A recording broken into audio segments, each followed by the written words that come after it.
અમદાવાદની અંદર એર ઇન્ડિયાના પ્લેનની ક્રેશ થવાની ઘટના અત્યંત આઘાતજનક અને દુઃખદાયક છે.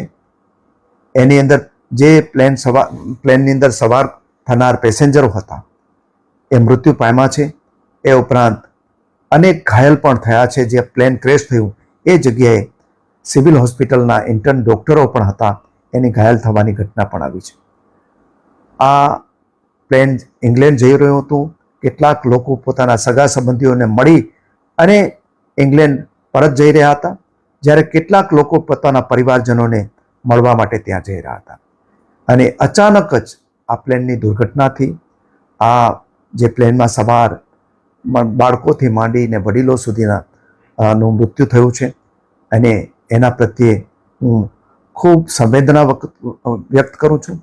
ખાસ કરીને જે ભોગ બનનાર છે એના પરિવારજનો પર જે આફત આવી પડી છે, એ આફતની અંદર મારા સહિત આખો દેશ એમની સાથે છે.